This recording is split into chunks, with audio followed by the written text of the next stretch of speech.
warm welcome to all of you on Shiksha sphere. My name is Lavina Sunil Govindani. Last lecture में हम concentration term complete कर चुके हैं. आज के लेक्चर में हम उससे रिलेटेड कुछ न्यूमेरिकल्स देखते हैं. So let's get started. मैं आपको आज कुछ टिप और ट्रिक्स बताऊंगी सो दैट आपको प्रॉब्लम सॉल्विंग इजी जाए.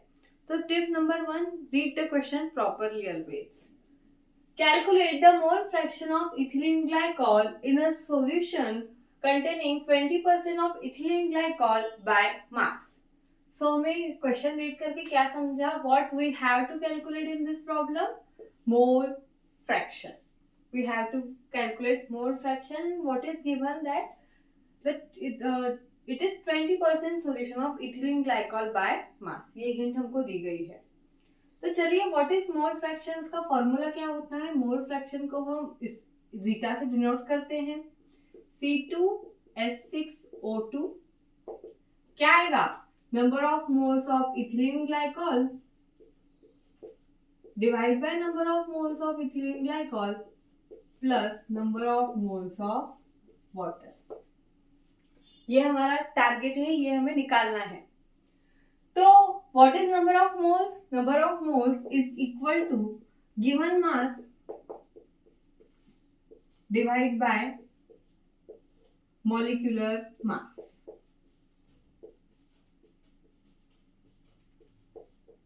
ये जो हिंट दी गई है वो हमें ये गिवन मास फाइंड आउट करने में हेल्प करेगी. क्या बोला गया है? 20% सोल्यूशन ऑफ इथिलीन ग्लाइकॉल. अगर आप 100 ग्राम का भी कोई सोल्यूशन कंसीडर करते हैं, क्योंकि ये बाय मास दिया गया है तो हमको ग्राम में या केजी में कंसीडर करना पड़ेगा.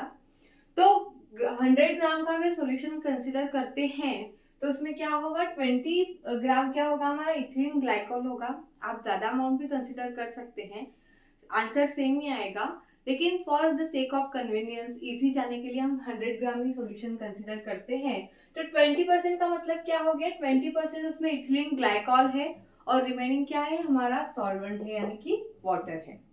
ठीक है. देन हमें molecular mass of ethylene glycol लगेगा, वो हम निकाल लेते हैं. वो कैसे निकालेंगे? ये उसका मॉलिक्यूलर फॉर्मूला है. कार्बन का जो मॉलिक्यूलर वेट होता है वो 12 होता है, हाइड्रोजन का होता है 1 और ऑक्सीजन का होता है 16. ओके. तो इसकी एडिशन करेंगे, यहाँ पे 2 है वो आगे आ जाएंगे. मॉलिक्यूलर मास निकाल रहे हैं हम of ethylene glycol. 2 into 12, 6 into 1, 2 into 16. कितने मिल जाएंगे? 62 ग्राम पर मोल. तो गिवन मास कितना बताया हमने? कितना निकाला? 20 ग्राम. मॉलिक्यूलर मास कितना आ गया? 62 ग्राम पर मोल.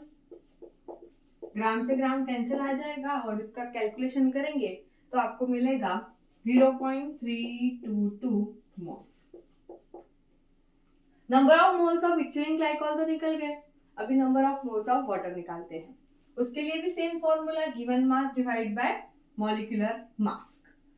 तो गिवन मास में क्या आएगा? हमने 100 ग्राम का सॉल्यूशन कंसीडर किया है, उसमें 20% इथिलीन ग्लाइकॉल कंसीडर कर लिया है, तो रिमेन कितने हो गए? 80 ग्राम.